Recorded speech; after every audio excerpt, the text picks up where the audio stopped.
Everyone, welcome back. And हम लोग matrices पढ़ रहे हैं। एंड मैट्रिसेस अभी तक हमने मैट्रिसेस के बेसिक कॉन्सेप्ट पढ़े हैं और धीरे धीरे हम अपने सिलेबस की तरफ अब स्टार्ट कर रहे हैं चीज़ों को।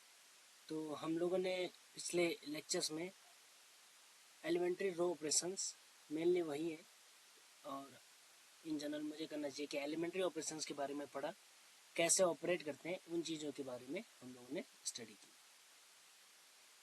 थोड़ी सी और प्रैक्टिस 10-15 मिनट हम लोग करेंगे, फिर हम लोग सिलेबस पे आ जाएंगे। क्योंकि मैंने जैसे कहा कि इसकी प्रैक्टिस अगर आपने कर ली तो आप 60% काम आपका समझ लीजिए यूनिट फर्स्ट में हो गया, या मैट्रिक्स में जो भी कॉन्सेप्ट आप पढ़ेंगे वो काम आपका बन जाएगा। ठीक है, तो उस पर हम थोड़ी बहुत प्रैक्टिस और कर लेते हैं। ठीक, तो जो एलिमेंट्री रो ऑपरेशन का ये वाला पार्ट है खासकर, है ना, मैं कहती ये कह दीजिए चाहे ये कह दीजिए, बहुत इम्पोर्टेंट होने वाला है। ठीक, तो अगर जैसे हमने कहा था इसमें कन्फ्यूजन रहती लोगों को कि जिसमें हम चेंज कर रहे हैं आर आई में चेंज कर रहे हैं तो आर आई को एज इट इज लिखते हैं प्लस के टाइम्स सम मतलब आर जे।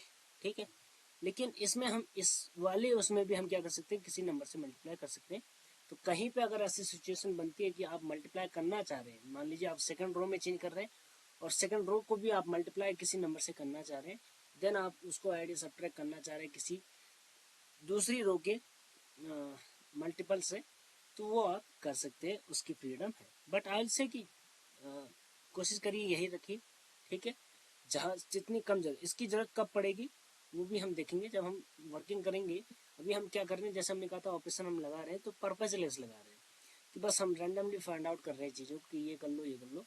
अभी हम पर्पज के साथ भी करेंगे। ठीक है, तो 5-10 मिनट पर्पज के साथ भी करेंगे कि ऑपरेशन लगाएंगे, पर्पज आपको देंगे कि ऐसे क्रिएट करना है। ठीक, सो फिलहाल इस वाले को देख लीजिए विदाउट पर्पज। ये हमारी एक मैट्रिक्स है, इस पे ऑपरेटर हमने ये लगाया है, सॉरी ऑपरेशन ये लगाया। तो R2 R3 में कोई चेंज नहीं होगा, इसलिए मैंने दोनों को पहले ही एज इट इज लिख रखा है। ठीक, नाउ R1 में क्या करना है, देखिए R1 माइनस R3, तो R1 ये वाला रो है और R3 ये है, तो ध्यान से घटाएगा। 2 minus 7 will be -5, 2 minus 7 will be -5 and -1 -6 -7 हो जाएगा एंड लास्ट आपको 4 माइनस 7 विल बी -3 हो जाएगा। ठीक है, तो ये ऑपरेशन हमने लगा के इसको फाइंड आउट कर लिया है। एक और ऑपरेशन इस पे लगा लेते हैं। लेट्स से हमने लगाया R2 इम्प्लाइज R2 + 2R1। ठीक है, लेट मी डिलीट दिस। ठीक है, इसको मैं डिलीट कर लूँ। ठीक है, थोड़ा और अच्छे से लिख लें। हमको मान लीजिए करना है R2 इम्प्लाइज R2 + 2R1। ठीक है, सपोज करिए ये ऑपरेटर हमको अप्लाई करना है, तो अगेन मैट्रिक्स फॉर्म करिए। ठीक, सॉरी R2 में चेंज करना है तो बाकी दो रोज को एच इट इज लिख लो, R3 को, एंड यहाँ पे ये जो आ रहा है आपका इसको भी एज इट इज लिख लो। ठीक है,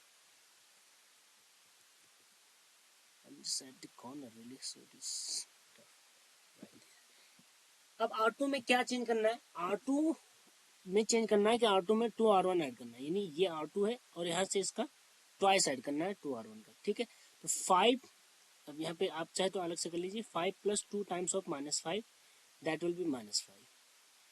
R2 + 2R1, तो 2 + ट्वाइस ऑफ -7 दैट इज -14 -12। ठीक है, एंड लास्ट है कि -1 + 2 times of -3 that will be -7। ये आपका इवेल्यूट हम लोग ने कर दिया। ठीक है, तो अब इसकी हमको जरूरत है नहीं, ये जो हमारा हमने रफ वर्क किया है इसको हम हटा लेते हैं। ठीक है, so let me remove this. तो उम्मीद है यहाँ तक आपको चीज़ें समझ में आ गई होंगी। कुछ और हम कर लेते हैं, थोड़ा सा और प्रैक्टिस कर ले, जैसे हमने कहा था। अब थोड़ा सा पर्पज के साथ प्रैक्टिस करेंगे।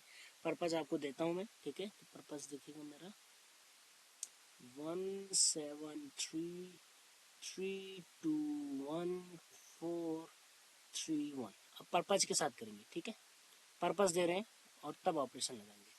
अब पर्पज क्या है कि इस 3 को 0 बनाना हमको। ठीक है, इस 1 के नीचे जितने ये दो नंबर है 3 और 2 है, इनको हमको क्या करना है, 0 क्रिएट करना है। अब हम साथ में ये भी समझेंगे कि कब हम क्या कर सकते हैं, ठीक है। थोड़ा सा अब देखिए, हम चीजों को अब समझना स्टार्ट करेंगे कि कैसे हम दो ऑपरेशन एक साथ लगा सकते हैं।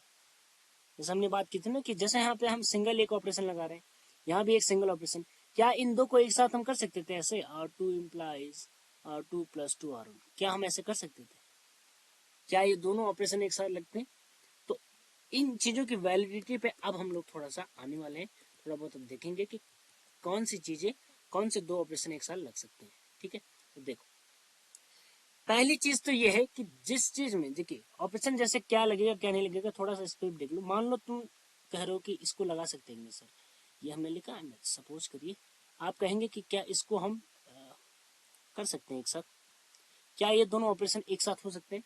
तो आप कॉमन सेंस लगाइए, खुद ही लगाइए थोड़ा सा कॉमन सेंस, है ना। इनको हम ऑपरेट एक साथ कर सकते हैं या नहीं कर सकते? देखो, यहाँ पे R1 में चेंज किया हमने, किसको यूज किया है, R1 - R3, ठीक है। यानी R1 को हमने चेंज किया है, R1 में चेंज होगा क्योंकि हमने R1 में से R3 वाली रो को सब्ट्रैक्ट किया है। और अब यहाँ किस में चेंज कर रहे हैं, R3 में चेंज कर रहे हैं, R3 - R2 करके। तो क्या ये दोनों ऑपरेशन एक साथ लग सकते हैं? So answer will be yes, ठीक है।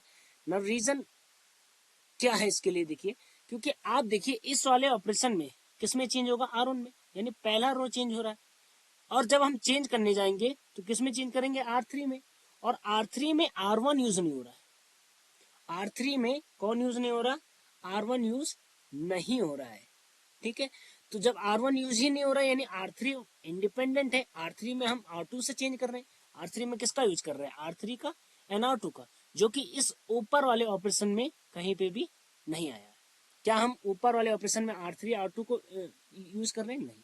तो जहां पे क्या हो कि ऊपर वाला जिस भी रो में, यानी एक ऑपरेशन हमने लगाया, उस ऑपरेशन में मान लीजिए किसी rith रो में चेंज हुआ, तो अगर नीचे हम क्या कर रहे हैं, आर यहाँ इस खासकर राइट साइड वाले पोर्शन में अगर हमारा ith रो नहीं आ रहा है, ठीक है, तो उस केस में हम क्या कर सकते हैं, दोनों ऑपरेशन एक साथ लगा सकते हैं, ठीक है। ये बात आई क्लियर समझ में कि मान लीजिए हमने क्या कहा, फिर से थोड़ा सा इसको क्लियरिफाई करें। यहाँ पे हमने किस में चेंज किया है, R1 में, और R1 यहाँ हो गई, R1 - R3 किया। नीचे हम इस वाले को भी एक ही साथ लगा सकते हैं, क्यों, क्योंकि यहाँ पे R3 में हम लोग चेंज कर रहे हैं और R1 का यूज नहीं कर रहे हैं यहाँ। अगर सपोज करिए यही ऑपरेशन मेरे होते हैं, R1 implies R1 - R3, and second operator होता है R3 में हम चेंज कर रहे हैं R3 - R1 ना। अब ये दोनों एक साथ नहीं लग सकते, क्यों, क्योंकि अगर आपने पहले इसको लगाया तो जब आपने इसको ऑपरेट किया तो उस केस में R1 में क्या हो गया है, चेंज हो गया है, R1 वाली रो में क्या हो गया है, चेंज। और अब R3 करेंगे, R3 - R1, तो R1 तो आपका चेंज हो गया है। तो अब जबकि आप किस पे लगा रहे हैं, ओरिजिनल मैट्रिक्स पे यहाँ पे R1 का यूज कर रहे हैं। जैसे यहाँ पे मान लीजिए, यहाँ पे आपने ये दोनों ऑपरेटर लगा दिए इस वाले मैट्रिक्स पे, यहाँ पे और यहाँ लगा दिया। तो आप जब इस पे लगाएंगे तो पहले R1 चेंज हो गया होगा, जब इसको लगाएंगे इस ऑपरेटर को तो R1 आपका चेंज हो गया होगा, आपको चेंज R1 मिला होगा। लेकिन जब आप इसको लगाने जाएंगे R3 इम्प्लाइज R3 - R1, तो यहाँ पे R1 क्या होगा, ओरिजिनल R1 होगा, जबकि वो पहले ही इस वाले ऑपरेटर से चेंज हो गया है। तो आपके कब दो ऑपरेटर लगाने, कब दो ऑपरेटर नहीं लगाने, पॉसिबली ये आप चीज को समझ गए होंगे, ठीक है, कि हम कब लगाएंगे। तब लगा सकते हैं जब एक दो पहला जो ऑपरेटर हमने लगाया, जो पहला ऑपरेशन लगाया है उसको हमने नीचे यूज नहीं किया है दूसरे ऑपरेशन को लगाते वक्त, ठीक है। तो उस केस में हम क्या कर सकते हैं, यूटिलाइज कर सकते हैं। जैसे इस टाइप से, जैसे एक और देख लो, R1 इम्प्लाइज R1 + R3, और नीचे लिख दूं मैं R1 इम्प्लाइज, क्या ये भी पॉसिबल है, आप बताइए। नो, एक साथ पॉसिबल नहीं है। देखिए अलग अलग तो लग ही सकते हैं, पहले आपने ऑपरेट किया देन लेटर ऑपरेट किया, ये अलग अलग लग सकते हैं लेकिन एक साथ नहीं लग सकते। क्यों, इसमें क्यों नहीं लग सकते, क्योंकि यहाँ पे R1 में चेंज हो गया है। अब आप फिर कह रहे हैं कि R1 में चेंज करो, ये तो ऐसे ही गलत हो गया, डबल डबल चेंज कैसे होगा, एक बार में तो एक ही चेंज होगा। यस, एक अगले स्टेप में आप इसको लगा सकते थे लेकिन एक साथ नहीं लगा सकते, ठीक है। तो उम्मीद करता हूँ ये बात आपको क्लियरिफाई हो गई होगी कि कब एक साथ लगेंगे, कब एक साथ नहीं लगेंगे, ठीक है। क्योंकि इसका भी इम्पोर्टेंस है, ठीक है ना, एक साथ ऑपरेटर लगेंगे नहीं लगेंगे, इसका भी एक अपना क्या है, इम्पोर्टेंस है, ध्यान दीजिएगा। क्योंकि आपको अगर कैलकुलेशन आसान ना कह के मुझे कहना है कि जल्दी अगर करनी है तो उसके लिए किस चीज की जरूरत है, कि आप 2 ऑपरेशन एक साथ लगाना सीख लें। लेकिन जब आप 2 ऑपरेशन लगाने एक साथ जाएंगे तो उसमें ध्यान देने वाली क्या बात है कि आपको समझना पड़ेगा कि कहाँ पे 2 ऑपरेशन एक साथ लग सकते हैं। इसीलिए मैंने इतना ये 5-10 मिनट जो भी इस पर व्याख्यान दिया है वो इसीलिए दिया है कि आप समझें कि कब 2 ऑपरेटर एक साथ लगने हैं, कब एक साथ नहीं लगने हैं। कब लगेंगे? जब आपने पहले ऑपरेशन में जिस रो में चेंज किया है वो नीचे किसी भी हालत में नहीं होना चाहिए। ठीक है, ध्यान दीजिए। ठीक है, लेकिन जिसमें चेंज किया है, अब जैसे यही चीज अगर मैं लिखूं, आप गलत न समझिएगा चीजों को, जैसे इसी चीज को मैं यहाँ पे लिख दो, जैसे मैंने लिखा R2 implies R2 minus R1। मैं ये नहीं कर रहा हूँ कि ऊपर वाली चीज नीचे यूज नहीं हो सकती, हम ये कह रहे हैं कि जिसमें चेंज हुआ, इधर देखना आपको, जो यहाँ चेंज हुआ, जिसमें चेंज हुआ वो नीचे नहीं आना चाहिए।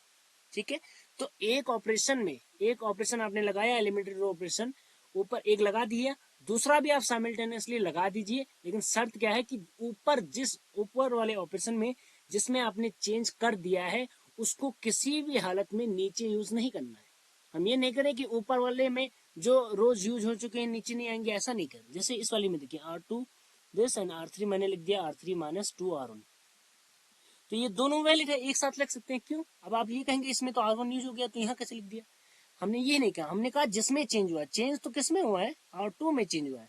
क्या R2 कहीं नीचे आया है? नहीं आया। तो इन दैट केस आप वो ऑपरेशन एक साथ लगा सकते हैं। ठीक है, दूसरी बात जो आपको समझनी है कि कितने ऑपरेशन एक साथ लग सकते हैं मैक्सिमम, सवाल उठता है। तो उसके लिए आप देखते हैं नंबर ऑफ रोज। रोज के केस में नंबर ऑफ जो रोज होते हैं उससे लेस आप नंबर ऑफ ऑपरेटर एक साथ अप्लाई कर सकते हैं, नंबर ऑफ ऑपरेशन, सॉरी। ठीक है, जैसे इस वाले एग्जांपल में कितने रोज है, इसमें कितने रोज है? 3 रोज है, तो आप मैक्सिमम कितने लगा सकते हैं? फिर 2 ही ऑपरेशन एक साथ लगा सकते हैं, मैक्सिमम 2 ऑपरेशन एक साथ लगा सकते हैं।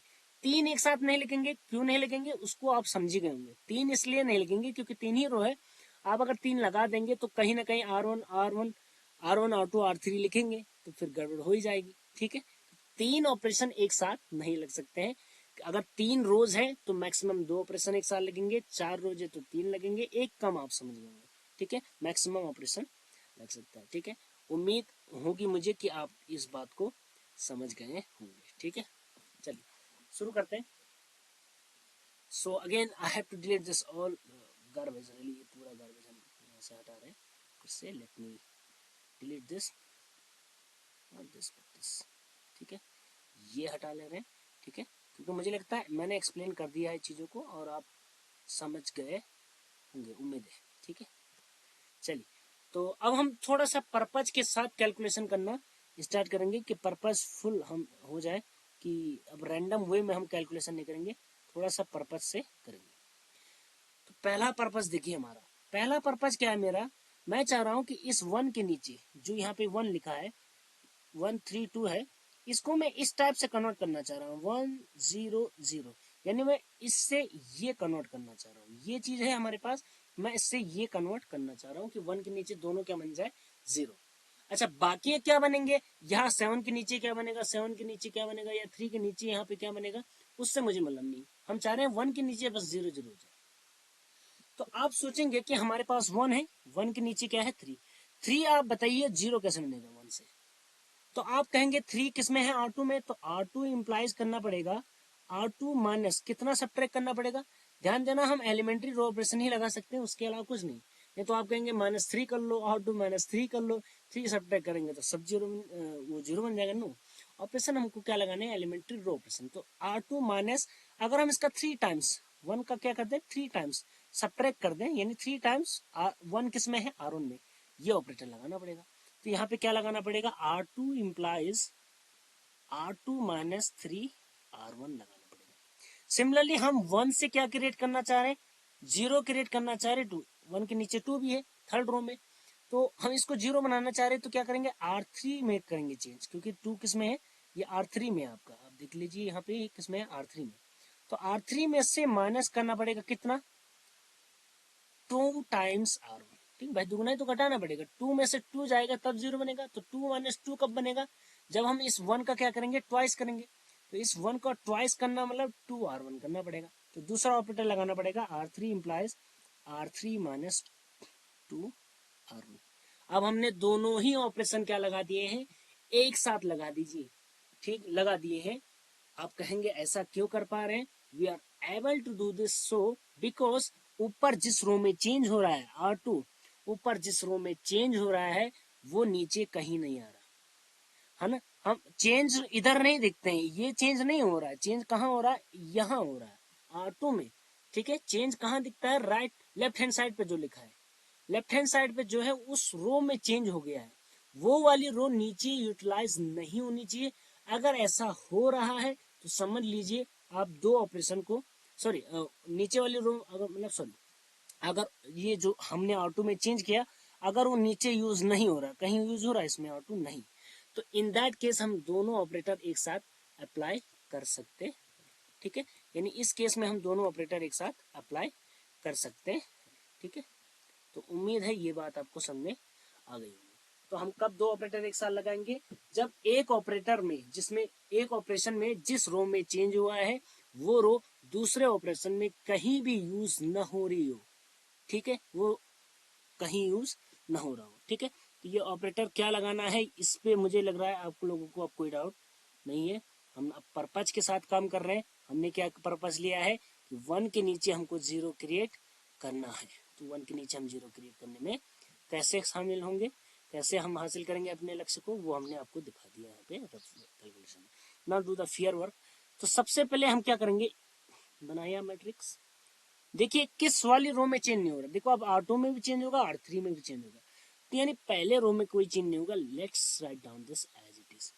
अब हमको R2 में चेंज करना, R2 में क्या चेंज करना, R2 माइनस 3R1, यानी इस रो को में से इसको सब्ट्रैक्ट करना है, इसका 3 गुना, तो 3 में से 3 गया 0, पर्पज ही हमारा ऐसा था कि 0 बनाना है।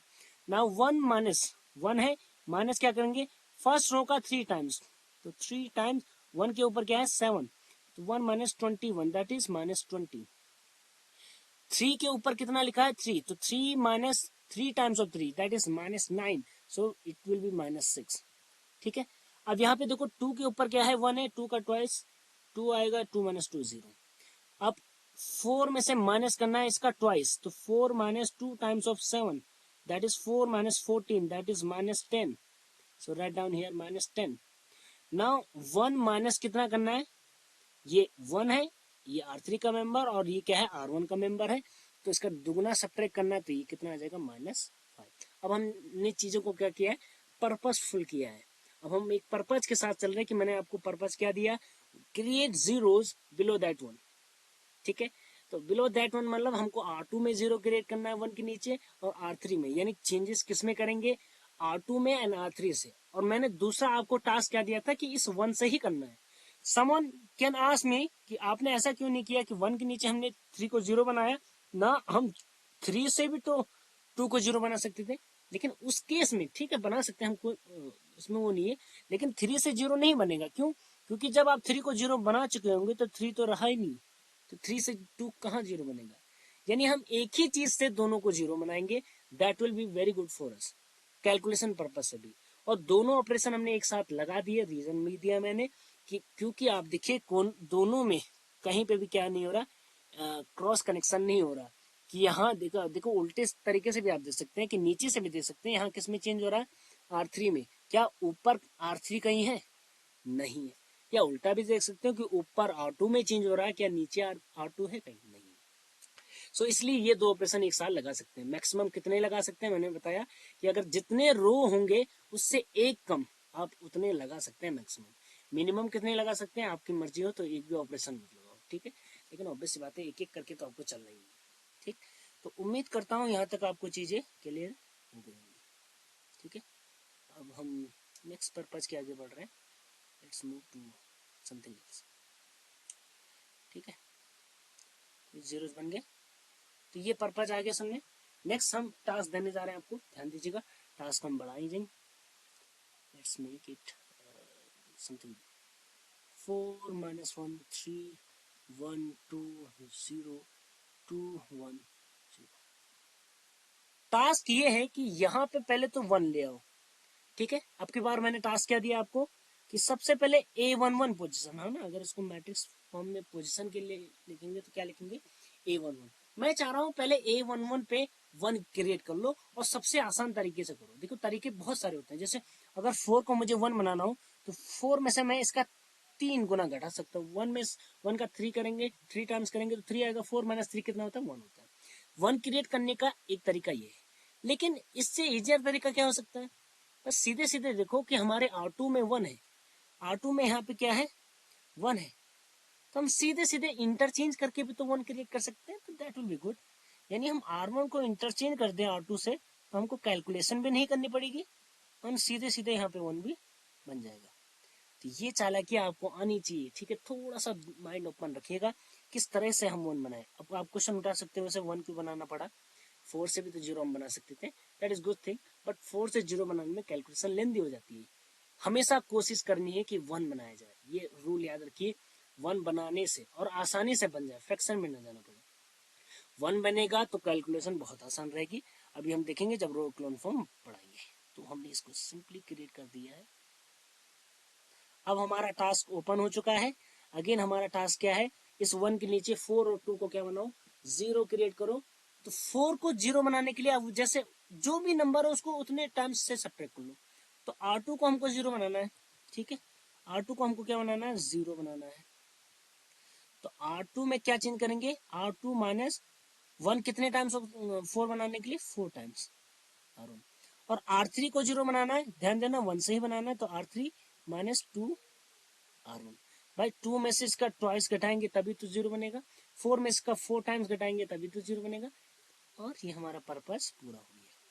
बस कैलकुलेशन करनी रहेगी, तो जिसमें चेंज नहीं होना उसको एज इट इज। ये दोनों ऑपरेशन एक साथ क्यों लग पा रहे हैं वो भी हमने बता दिया, क्योंकि ऊपर जिस रो में चेंज हुआ है, ऊपर या नीचे कुछ भी बोल लो, जिसमें चेंज हुआ है वो दूसरे ऑपरेशन में यूज नहीं हो रहा है, ठीक है। Let's make it now, okay. यहाँ तो 0 बन जाएगा, सीधे लिख लो। अब यहाँ से देखो -1 में से सब्ट्रैक्ट करना 4 टाइम्स ऑफ 2, दैट इज -9। 3 में से सब्ट्रैक्ट करना 4 टाइम्स ऑफ 0, दैट इज 3। जहाँ 0 हो जाए मजा आ जाएगी, ठीक है। 2 में से 2 टाइम्स, यहाँ तो काम ही ऐसे किया कि 0 ही बनाना है। 1 में से सब्ट्रैक्ट करो इसका ट्वाइस, तो कितना आ जाएगा, -3। एंड 0 में से, okay everything is 0, so this is 0, ठीक है। ये हमारा बन गया। तो हमने column operation, sorry row operation की अच्छी खासी प्रैक्टिस आई थिंक कर ली है। पर्पसफुल प्रैक्टिस अब तो कर ली है, ठीक है। अभी तक तो हम रैंडमली कर रहे थे, अब पर्पसफुल भी कर लिए। इस पर्पस का आगे काम है, तो इसलिए पर्पस के साथ हमने अब की बार कैलकुलेशन की। सेम चीज कॉलम ऑपरेशन में कर सकते हैं, उसको हम देख भी नहीं रहे, बहुत ज्यादा इंपॉर्टेंट है, ठीक है। फाइनली अब हमारा यहाँ तक बेसिक्स एकदम क्लियर हो गया है कि क्या क्या चीजें हमारे पास थी वो हमने कर ली है, ठीक है। एक आधा चीज जैसे हम बहुत ज्यादा इंपॉर्टेंट भी नहीं है वो चीज, तो आप देखेंगे एक आधा चीज जैसे हम कह सकते हैं कि जैसे आइडेंटिटी मैट्रिक्स क्या होती है ना, 2-3 चीजें रह गई है, जैसे जल्दी से निपटा देते हैं। आइडेंटिटी मैट्रिक्स, तो आइडेंटिटी मैट्रिक्स ये हमेशा किस में होती है, सबसे पहले स्क्वायर मैट्रिक्स में, ठीक है। थोड़ा सा इसको जल्दी जल्दी कर लेते हैं, जैसे 1 0 0 1। कहने का मतलब है सीधे सीधे डायगोनल में क्या होना चाहिए, एलिमेंट 1, एंड एल्सवेयर क्या होना चाहिए, 0। अगर यही 3 × 3 में बोलेंगे तो 1 1 1, डायगोनल में 1, बाकी सब जगह क्या होगा, 0। इसको क्या बोलते हैं, आइडेंटिटी मैट्रिक्स बोलते हैं, ठीक है। मैं बहुत ज़्यादा जोर नहीं देने वाला हूँ, इसको मैं अभी डिलीट कर दूंगा, बस आपको समझा दे, नोट डाउन आप करना चाहे तो कर लीजिएगा। 0 मैट्रिक्स मतलब जिसमें सारे एलिमेंट 0 हो, और इसमें स्क्वायर मैट्रिक्स का होना भी जरूरी नहीं, कैसी भी मैट्रिक्स हो उसमें अगर सारे एलिमेंट 0 होंगे तो उसको 0 मैट्रिक्स बोल देंगे, ठीक है। दिस इज योर 0 मैट्रिक्स, ठीक है, ओके। आइडेंटिटी मैट्रिक्स समझ गया ना, कि डायगोनल में 1 1 चलेगा, बाकी सब जगह क्या रहेगा, 0, ठीक। तो ये दो चीजें मुझे लगा रह गई, थोड़ा बहुत आइडिया दे देना चाहिए। इनके लिए सिंबल यूज किया जाता है बेटा, ठीक है। जैसे ये ऑर्डर 2 की है तो I2 2 मतलब हो गया, इसका ऑर्डर क्या है 2, यानी 2 × 2। इसको क्या लिखेंगे, I3 लिखेंगे। 0 मैट्रिक्स के लिए बड़ा सा O लिखते हैं, बिग O, कोई भी वाला 0 मैट्रिक्स हो, बिग O, ठीक है। तो 0 मैट्रिक्स के लिए क्या है, O है सिंबल। आइडेंटिटी मैट्रिक्स के लिए I है, या अगर पर्टिकुलरली ऑर्डर में मेंशन करना हो तो अगर 2 ऑर्डर का है, यानी 2 × 2 ऑर्डर का है तो I2 लिखते हैं, 3 × 3 ऑर्डर का है तो I3 लिखते हैं, ठीक है। इतनी सी चीज मुझे लग रहा था कि छूट गई है, तो मैंने आप कवर कर ली, ठीक है। थोड़ा सा था, इसको हटा देते हैं क्योंकि इसकी जरूरत मुझे लग रहा नहीं है, ठीक है। बस हमारा काम था इसको बता देना कि हम बता दें एक बार कि क्या होता है, अदरवाइज इसका बहुत ज़्यादा काम है नहीं। ठीक, बस सिंबल पता होना चाहिए, आई क्या होता है एंड ओ क्या होता है। तो फाइनली हम अपने सिलेबस में आगे बढ़ गए हैं। अब हमारा सिलेबस एक्चुअली स्टार्ट होने वाला है। तो हम आज स्टार्ट करेंगे रो इक्लोन फॉर्म। तो रो इक्लोन फॉर्म में एक टर्मिनोलॉजी पहले होती है, उसको हम देख लेंगे, पिवोट पोजीशन।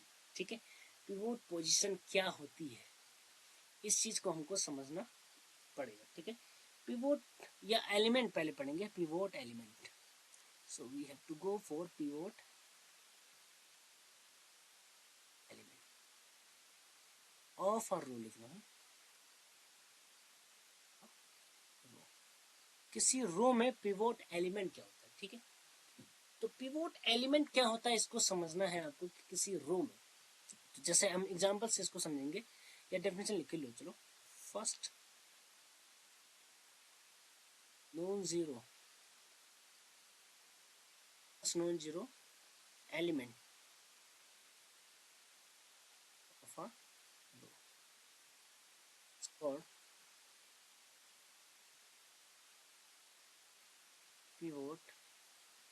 पाइवट कुछ लोग पढ़ते हैं, पिवोट पढ़ लो चाहे पाइवट, आई थिंक बहुत ज्यादा अंतर नहीं ऑफ दैट रो। हर एक रो का क्या होता है, एक अपना पिवोट एलिमेंट होता है। ठीक है, तो एग्जांपल के लिए जैसे हम बना रहे हैं, चलिए बनाते हैं। मैट्रिक्स लिख रहा हूँ।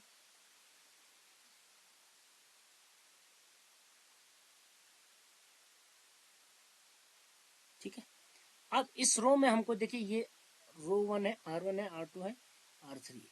ठीक है, आपसे अगर मैं पूछूं पिवोट एलिमेंट ऑफ R1 कौन सा है, तो आपको सिंपली R1 को देखना है। R1 हमारा ये है, यहाँ से लेके यहाँ तक। इसमें पहला नॉन जीरो एलिमेंट देखो, पहला मतलब ऑब्वियस बात है स्टार्टिंग फ्रॉम लेफ्ट से राइट तक देखो, पहला नॉन जीरो एलिमेंट कौन है, 1 है। तो पिवोट कौन हो जाएगा भैया, पिवोट एलिमेंट क्या हो जाएगा, ये हो जाएगा। ठीक है, अगर वही चीज मैं पूछूं आपसे कि मान लो पिवोट एलिमेंट ऑफ R2 अगर मैं पूछूं, ठीक है, तो R2 का पिवोट एलिमेंट कौन सा हो जाएगा, तो आपको देखना है सेकेंड रो में जहां पे फर्स्ट नॉन जीरो एंट्री, तो वो ये रही। तो इसको हम क्या बोलेंगे, इसका भी पिवोट एलिमेंट क्या है, ये वाला 1 है। ठीक है, और R3 में अगर पूछूंगा तो वो ये है। तो अगर पिवोट एलिमेंट आपको मैं पूछूं ऑफ R3, यहाँ पे R2 होना चाहिए, सॉरी, विल बी -7। ठीक है, तो बिल्कुल बेसिक है, पिवोट एलिमेंट किसी रो को क्या होता है भाई, उस रो में पहला जो नॉन जीरो एंट्री आ रही है उसको हम क्या बोलेंगे, pivot element of that row. इसी में एक और लैंग्वेज आती है, पिवोट पोजीशन। तो पिवोट पोजीशन मतलब हो गया पोजीशन ऑफ पिवोट। भाई जहां पे पिवोट है उसकी पोजीशन ही क्या हो जाएगी, पिवोट पोजीशन। जैसे ये पिवोट एक पोजीशन है, एक पिवोट पोजीशन ये है, और एक पिवोट पोजीशन ये। ठीक है, उम्मीद करता हूँ ये छोटी सी बात जो मैंने कही कि पिवोट एलिमेंट क्या होता है, पिवोट पोजीशन क्या होता है, वो आपको समझ में आ गई हो। कि पिवोट एलिमेंट का मतलब है किसी रो के संदर्भ में, क्या मतलब है उसका, फर्स्ट नॉन जीरो एंट्री, पहली नॉन जीरो एंट्री जो होगी। ठीक है भाई, नॉन जीरो तो आपका 2 भी है, नॉन जीरो 3 भी है, लेकिन इनमें पहले कौन आया है, 1 आया है, इसलिए 1 पिवोट एलिमेंट है। सिमिलरली 0 1 5 में 1 एंड 5 दोनों ही नॉन जीरो है, लेकिन 1 क्या है, पहले आया है, इसलिए 1 को हमने पिवोट पोजीशन बोला, सॉरी पिवोट एलिमेंट बोला ऑफ R2। एंड सिमिलरली -7 5 दोनों ही आपके नॉन जीरो एंट्री है R3 में। ठीक है, R3 में दोनों ही नॉन जीरो एंट्री, एक ये और ये 3 है, इसमें ये तो जीरो है तो ये हो गया। ठीक, तो उम्मीद करता हूँ पिवोट एलिमेंट, किसी एलिमेंट को अगर हम पिवोट बोलेंगे तो कब बोलेंगे, जब वो उस रो में फर्स्ट नॉन जीरो एंट्री होगी। ठीक है, और पिवोट पोजीशन किसे बोलते हैं भाई, उस पिवोट की अपनी एक पोजीशन है। जैसे यहाँ पे पिवोट पोजीशन आपसे अगर मैं पूछूं तो पिवोट पोजीशन एक क्या है, A11 है। R1 में अगर मैं पिवोट पोजीशन पूछूंगा तो A11 है। इसकी पोजीशन क्या है, A22 है अगर मैं R2 में पिवोट पोजीशन बात करूं। और इसकी पोजीशन क्या है भाई, थर्ड रो में है, सेकंड कॉलम में। तो A32 क्या है, R3 में क्या है, पिवोट पोजीशन है। ठीक है भाई, जहाँ पे पिवोट है उसकी पोजीशन को ही पिवोट पोजीशन कहते हैं, नाम में इसके बहुत ज़्यादा टफ नहीं। तो उम्मीद करता हूँ ये छोटी सी बात जो बहुत इम्पोर्टेंट है हमारे आने वाली चीज़ के लिए वो आपको समझ में आ गई होगी। पिवोट का मतलब क्या होता है, नॉन जीरो एंट्री से होता है। और कैसी एंट्री होनी चाहिए, नॉन जीरो, लेकिन वो क्या होनी चाहिए, फर्स्ट नॉन जीरो एंट्री होनी चाहिए। ठीक है, उम्मीद करता हूँ ये छोटी सी बात आपको समझ में आ गई। ठीक, चलिए तो अब हम क्या स्टार्ट करेंगे, नेक्स्ट स्लाइड में ही कर लेते हैं। इक्लोन फॉर्म बोलते हैं, और इक्लोन फॉर्म में भी हम एक ही फॉर्म पढ़ेंगे, रो इक्लोन फॉर्म। ठीक है, तो कहीं अगर आपसे बोला जाए कि इक्लोन फॉर्म फाइंड करो तो आप रो इक्लोन फॉर्म ही फाइंड करिएगा, या अगर लिख दे रो इक्लोन फॉर्म फाइंड करो तब तो वही काम करना है। तो इक्लोन फॉर्म बोल दो चाहे रो इक्लोन फॉर्म। तो इक्लोन फॉर्म में दो टाइप होते हैं, रो इक्लोन फॉर्म या कॉलम इक्लोन फॉर्म, लेकिन पढ़ाया जो जाता है वो रो इक्लोन फॉर्म ही पढ़ाया जाता है। कॉलम की जरूरत है नहीं, क्योंकि दोनों का काम ही एक ही है, रैंक फाइंड करना। रैंक क्या होता है वो हम बताएंगे, पहले हम रो इक्लोन फॉर्म पढ़ाएंगे। तो दोनों का ही काम रैंक फाइंड करना है, तो इसलिए क्या किया जाता है, एक चीज पढ़ा दी जाती है, दूसरा हम कहते हैं कि सिमिलर वे में की जा सकती है, और वो हम करते ही नहीं, हमको करना ही नहीं। हमको क्या पढ़ना है, रो इक्लोन फॉर्म पढ़ना है। ठीक है, रो इक्लोन फॉर्म पढ़ना है। तो फर्स्ट ऑफ ऑल ये इतना आसान मतलब है, उसे आसान, लेकिन थोड़ा सा लैंग्वेज हमने जैसा भी वर्ड यूज किया पिवोट, उसको थोड़ा सा आप समझिएगा। ठीक है, कैसे करना है तो लिख लीजिए आप। नेक्स्ट टॉपिक हमारा है, अब मैं सीधे इक्लोन फॉर्म भी नहीं लिख रहा हूँ, रो इक्लोन फॉर्म भी लिख रहा हूँ। तो हमारा नेक्स्ट टॉपिक है रो इक्लोन। तो रो इक्लोन फॉर्म क्या होता है देखो, है ना। तो रो इक्लोन फॉर्म एग्जाम्पल से समझाना अच्छा रहता है, लेकिन फिर भी मैं कोशिश करूंगा कि आपको विदाउट एग्जाम्पल भी समझा पाए। ठीक है, तो रो इक्लोन फॉर्म का मतलब क्या होता है, सबसे पहले देखिएगा, इसमें दो प्रॉपर्टीज होनी चाहिए। ठीक है, ठीक है, any matrix satisfying the following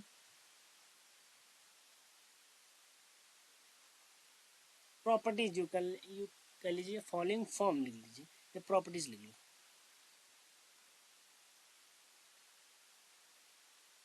ठीक है, तो कौन कौन से दो प्रॉपर्टीज होनी चाहिए। ठीक है, any row having all zero, bracket में इसी के लिए एक डिफाइंड चीज वर्ड लिख लीजिए, जीरो रो। ठीक है, इसको हटा लो, टू मुझे लग रहा है। Any row having all zeros, या इसको क्या बोलते हैं, zero row must lie at the term of the at the bottom of the matrix. तो एक्चुअली में रो क्लोन फॉर्म क्या है, रो क्लोन फॉर्म एक प्रकार का किसी भी मैट्रिक्स के लिए एक फॉर्म है।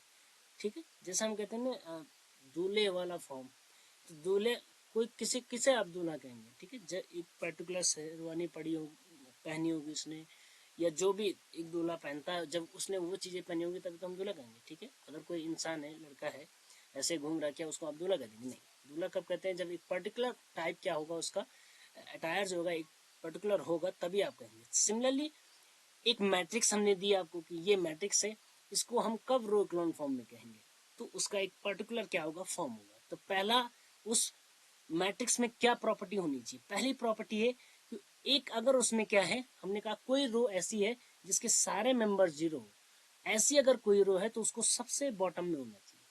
ठीक है, सीधी सी बात क्या है कि अगर कोई भी रो है जिसके सारे मेंबर जीरो है तो वो कहाँ होनी चाहिए, बॉटम में। जैसे एग्जांपल के लिए, जैसे हमने कहा, मान लो हर एक प्रॉपर्टी पे हम वहीं पे एग्जांपल क्रिएट कर लेंगे, फिर लेटर ऑन हम इनको दोबारा रिविजिट करेंगे। ठीक है, हाँ, जीरो मान लो, जीरो जीरो। ठीक है, अब कोई कहे आपको कि बताओ बेटा ये रो इक्लोन फॉर्म में है कि नहीं, नहीं, हम कहेंगे नहीं है। क्यों? क्योंकि इसमें एक रो ऐसी है जिसमें सारे एलिमेंट जीरो है, any row having all zeros. ठीक है, जिस रो में सारे जीरो होते हैं उसको जीरो रो कहते हैं, यानी जीरो रो कहीं पे है, देखो ये वाली रो के सारे मेंबर देखो जीरो है, पर क्या ये बॉटम ऑफ द मैट्रिक्स है? भाई मैट्रिक्स का बॉटम कहाँ है, ये वाला पार्ट बॉटम पार्ट है मैट्रिक्स का, क्या यहाँ सारे जीरो है? तो जीरो रो अगर है तो रो इक्लोन फॉर्म कहता है कि भैया इसको सबसे नीचे होना चाहिए। ठीक है। तो उसने कहा 1 2 -1 रखा, और उसने कहा कि अगर हमको उसको सबसे नीचे ले जाना है तो हम क्या कर देंगे, R1 को सॉरी R2 को एंड R3 को क्या कर देंगे, इंटरचेंज कर देंगे, तो ये अपने आप 0 है। अब हम कहेंगे हाँ अब ये सही है कुछ हद तक, आई एम नॉट सेइंग कि ये अभी रो क्लोन फॉर्म में आ गया है, लेकिन पहली शर्त आपने शामिल करने के लिए कि ऐसा होना चाहिए, अब हमने काम कर दिया। हमने क्या कर दिया, जो 0 रो थी उसको कहाँ भेज दिया, एकदम बॉटम में। देखो एक बात और ध्यान देनी है, 0 रो हम तभी बोलेंगे जब उस रो के सारे मेंबर 0 होंगे, सारे एलिमेंट 0 होंगे। लाइक अगर कहीं पे लिखा है 001 तो ये नॉट अ 0 रो, लेकिन अगर वही लिखा है 000 दिस इज अ 0 रो, ये मैं काउंट करूंगा एज अ 0 रो। ठीक है, तो मुझे उम्मीद है कि ये बात आपको समझ में आ गई होगी। 0 रो का मतलब सिंपल सी बात है, जिसके सारे मेंबर 0 है, अगर एक भी नॉन 0 है तो उसको नॉट अ 0 रो। ठीक है, तो रो इक्लोन फॉर्म में किसी मैट्रिक्स को तब बोलेंगे, पहली शर्त उसकी ये है कि कहीं पे भी अगर 0 रो है या एक रो है जिसके सारे मेंबर 0 है, वो सबसे नीचे होनी चाहिए। तो कहीं अगर नीचे नहीं है तो इंटरचेंज करके उस रो को नीचे डाल दो। ठीक है, कहीं पे 0 रो अगर पहले से है उसको इंटरचेंज करके बॉटम में डाल दो एकदम। ठीक है, तो पहली शर्त क्या हो जाएगी, रो इक्लोन फॉर्म की सेटिस्फाई। तो any matrix satisfying the following properties, पहली प्रॉपर्टी क्या होनी चाहिए उस मैट्रिक्स में कि उसकी 0 रो कहाँ होनी चाहिए, eight the bottom of the matrix. पहली बात क्लियर है। अब दूसरा पॉइंट लिखेंगे, तो हम पहले जो ये जितना भी हमने रफ वर्क किया आपको समझाने के लिए, इसको हम इस पे हम अभी दोबारा आएंगे। ठीक है, जब हम आपसे पूछेंगे रो इक्लोन फॉर्म में है या नहीं है, कन्वर्ट कैसे करते हैं वो बात की बात है, अभी उस पर तो हम आ ही नहीं रहे, अभी तो हम रो इक्लोन फॉर्म पे। पहली प्रॉपर्टी आगे समझे, दूसरी प्रॉपर्टी दिखेगा क्या होनी चाहिए, लेट्स सी दूसरी प्रॉपर्टी क्या होनी चाहिए। तो दूसरी प्रॉपर्टी थोड़ा स्पेस देके लिखते हैं। ठीक है, ईच पिवोट पोजीशन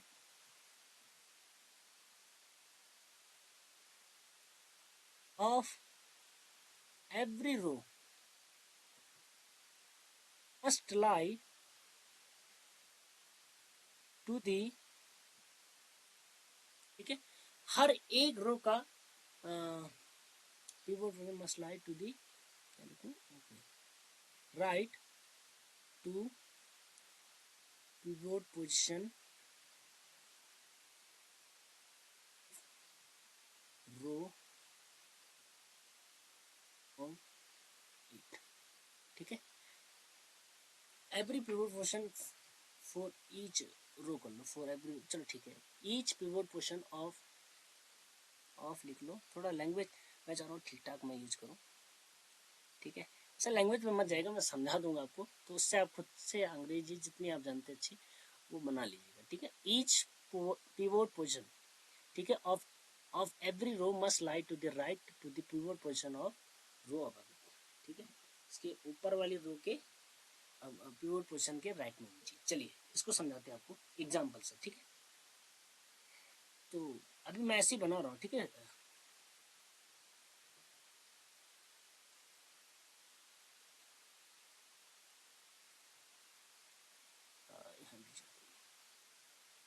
ठीक है, अच्छा मैं ज़्यादातर एग्जांपल अभी स्क्वायर मैट्रिसेस के दे रहा हूँ, लेकिन रो इक्लोन फॉर्म हम स्क्वायर मैट्रिसेस के अलावा भी बनाएंगे। ठीक है, नॉन स्क्वायर मैट्रिसेस को भी रो इक्लोन फॉर्म में कन्वर्ट करेंगे।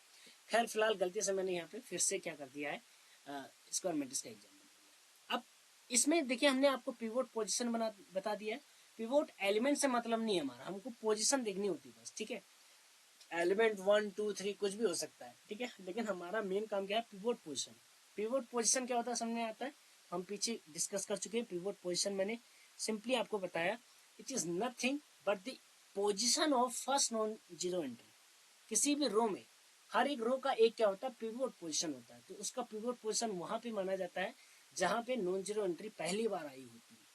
तो चलिए इस मैट्रिक्स में हम करते हैं, पिवोट पोजीशन को आप सर्किल करिए। अगर मैं इसमें कहूँ तो आप कहेंगे हाँ यहाँ तो पहला नॉन जीरो एंट्री यहीं आ रहा है।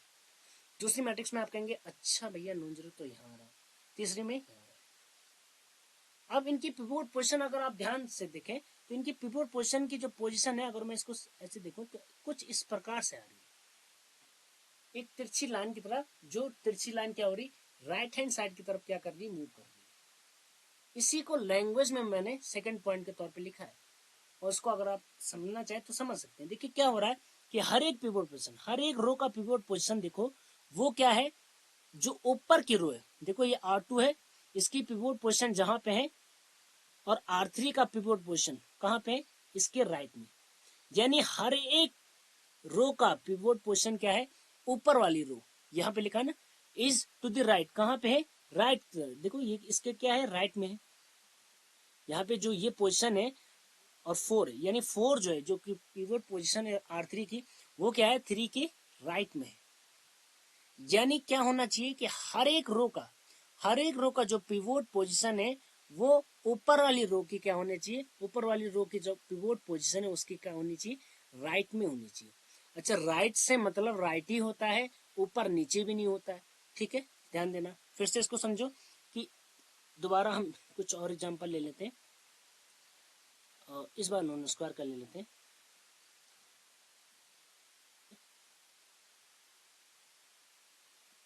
तो सबसे पहले हम रोज के पिवोट पोजीशन देखेंगे। पहले में तो यही आएगा, इसमें क्वेश्चन का नहीं, दूसरे का यहाँ पे आएगा, तीसरे का यहाँ।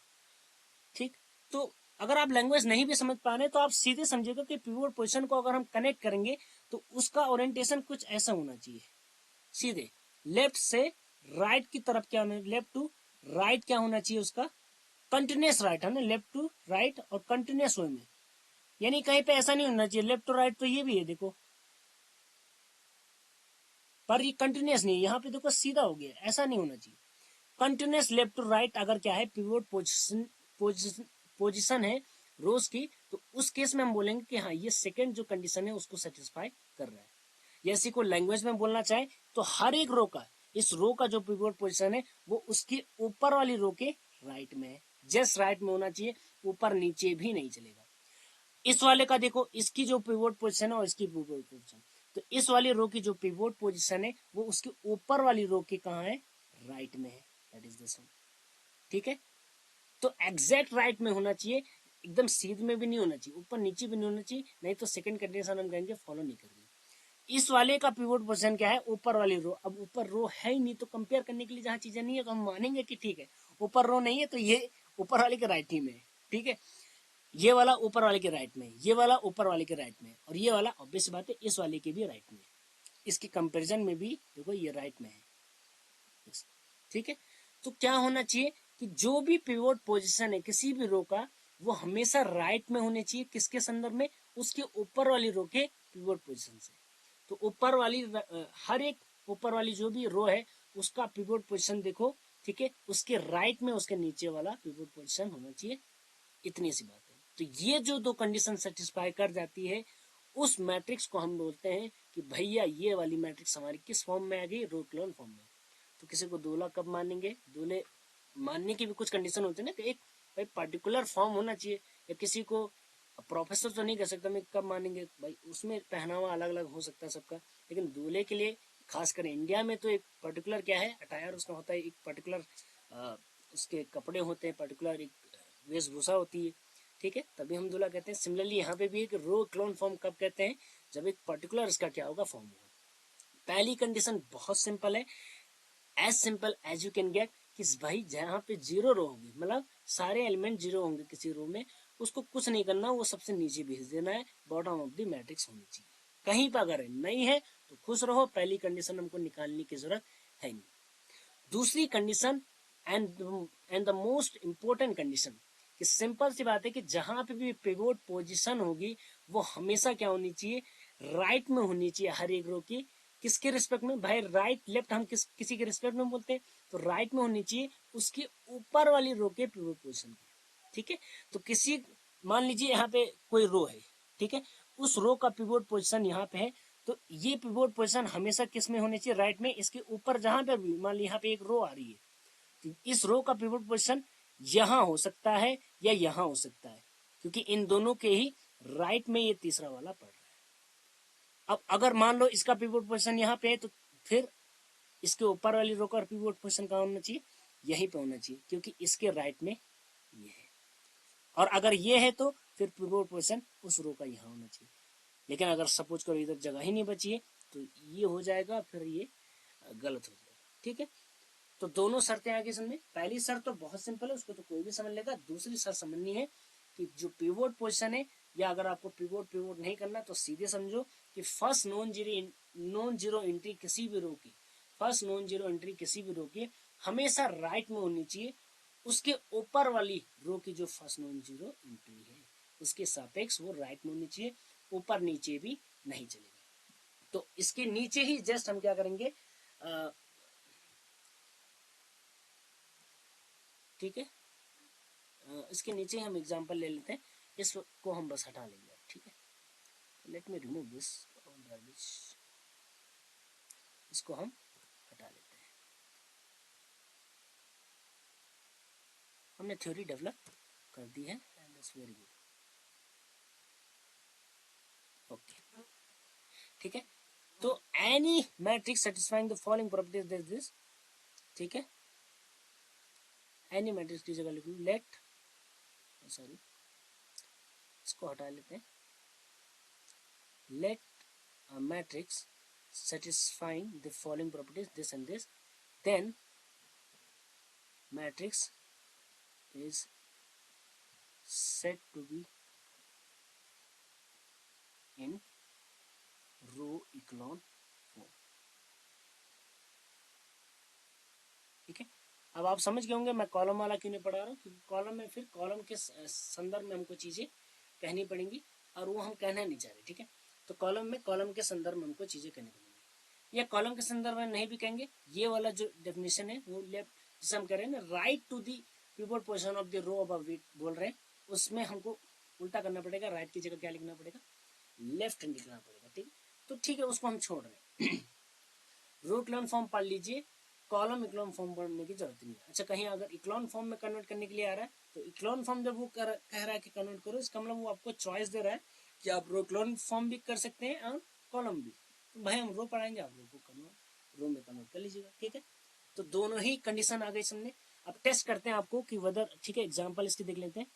कुछ होंगी रो इक्लोन फॉर्म में और कुछ नहीं होंगी। तो एग्जाम्पल आपको हमको देखना है कि ये चीज है कि नहीं, और जरूरी नहीं कि स्क्वायर मैट्रिक्स हो। फिलहाल स्क्वायर मैट्रिक्स से स्टार्ट कर लेते हैं। ठीक है, फेलियर का हमको रीजन भी बताना है कि क्यों फेल कर रहा है। पहले इसको टेस्ट करते हैं कि रो इक्लोन फॉर्म में है कि नहीं।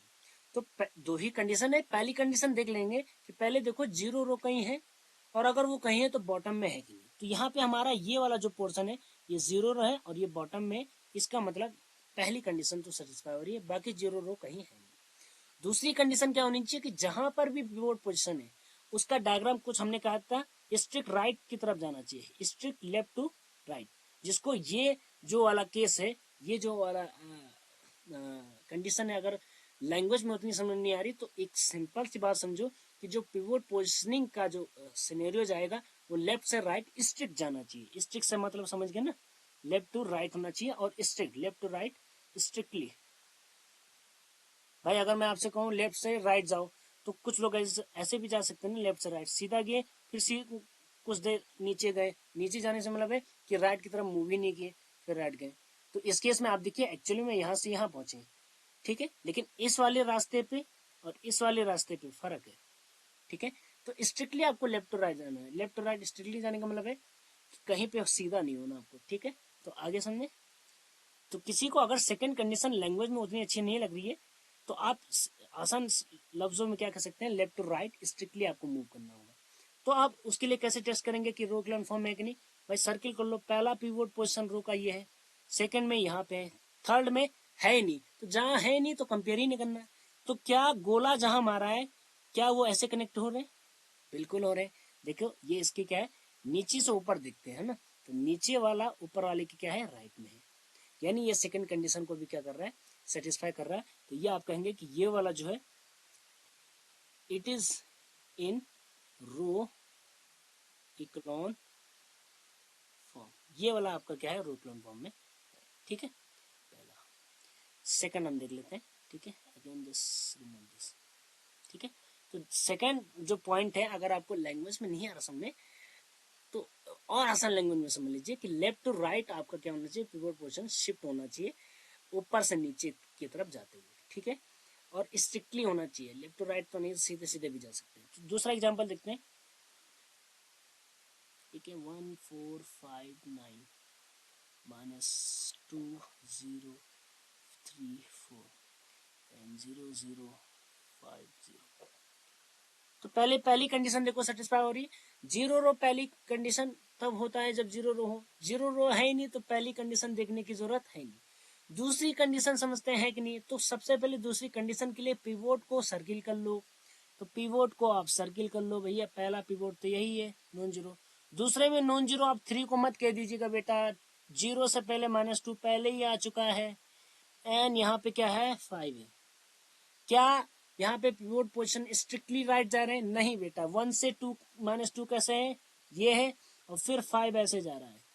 तो यहाँ पे 1 है, यहाँ पे -2 है, यहाँ पे क्या है 5। तो क्या ये पिवोट सेकंड कंडीशन सेटिस्फाई कर रहा है? आसान लैंग्वेज में देखिए तो हम कहेंगे, सीधे कहेंगे नहीं कर रहा है, क्योंकि पिवोट पोजीशन राइट में है ही नहीं ऊपर वाले के। तो क्या देखो हम ना, ये पिवोट पोजीशन है, ये राइट में होना चाहिए था ऊपर वाले के, राइट में है नहीं, ये सीधे क्या है नीचे, एग्जैक्ट बिलो है इसके। हमने क्या लिखा हुआ भैया, राइट का मीनिंग राइट ही होता है ना, बिलो नहीं होता। तो यहाँ पे एग्जैक्ट बिलो है, तो आप लिखेंगे it is not in row echelon form, ठीक है, एज, ठीक है, pivots are not, pivots are not at right to pivot above. इसके ऊपर का जो पिवोट है उसके राइट में नहीं है, इसलिए ये क्या नहीं है आपका रो क्लोन फॉर्म में नहीं है। क्यों नहीं है समझ में आ गया?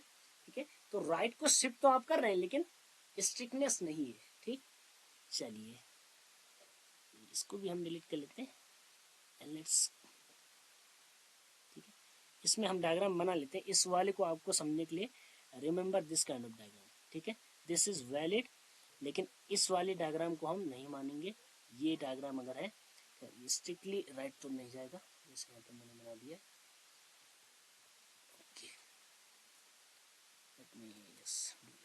ठीक है, तो राइट में होनी चाहिए चीजें।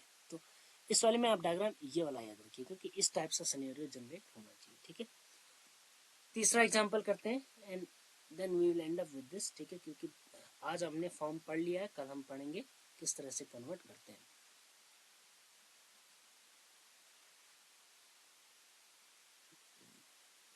मैं चाह रहा था रोक्लोन फॉर्म ही लिया, चलो देख लेते हैं। Not again, let make it 0, ठीक है। तो पहला काम होता है कि पहली कंडीशन देख ली जाए। तो नॉन जीरो रो सारी की सारी है। नॉन जीरो रो का मतलब क्या है समझ में आ गया? जहाँ एक भी नॉन जीरो एंट्री आ जाए किसी रो में, और जीरो रो का मतलब जहाँ सारे जीरो। तो ऐसा कुछ केस बन नहीं रहा है, तो पहली कंडीशन में देख लो। दूसरी कंडीशन देख लो, तो इसके लिए पिवोट को सर्किल कर लो भैया। पहला नॉन जीरो एंट्री पहली रो का ही है, दूसरी रो का बेटा ये 0 है, 3 नहीं है, ठीक है, सो 1 है और यहाँ पे 5 है। पिवोट की पोजिशनिंग डायग्राम क्या ऐसे बन रहा है, पिवोट को आप कनेक्ट करिए, क्या डायग्राम ऐसे बन रहा है? बिल्कुल बन रहा है, यानी लेफ्ट टू राइट। तो डायग्राम कैसे बन रहा है? लेफ्ट टू राइट बन रहा है, लेफ्ट से राइट की तरफ जा रही चीजें, यानी क्या हो गया है, दूसरी कंडीशन सेटिस्फाई हो गई है। It is not, it is, ठीक है, इन रो इक्लोन। तो दूसरी कंडीशन थोड़ी जानलेवा, ठीक है। तो उम्मीद करता हूं आपको रो इक्लोन फॉर्म समझ में आ गया होगा कि किसी मैट्रिक्स को कब हम कहेंगे कि रो इक्लोन फॉर्म में है और कब नहीं है। तो यहाँ पे हमने 2 एग्जांपल लिखे हैं जहाँ पे रो इक्लोन फॉर्म में 2 मैट्रिसेस है, एक नहीं है। एक क्यों नहीं है वो हमने रीजन लिख दिया उसमें। तो आपको सेकंड कंडीशन नहीं आ रही अगर समझ में, तो आप सीधे एक डायग्राम समझिए लेफ्ट टू राइट जाने वाला, ठीक है। स्ट्रिक्टली अगर लेफ्ट टू राइट जा रहा है तो मतलब हमारा मामला सही है, ठीक है। तो यहीं पे वीडियो एंड अप करते हैं। उम्मीद करता हूँ रो इक्लोन फॉर्म आप समझ गए होंगे। अब इसमें किसी मैट्रिक्स को कन्वर्ट करना सीखेंगे। जैसे ये वाली मैट्रिक्स देखिए, सेकंड वाली मैट्रिक्स रो इक्लोन फॉर्म में नहीं है, लेकिन हम बना सकते हैं। तो कैसे बनाएंगे उसका प्रोसीजर अगली वीडियो में। Thank you for watching the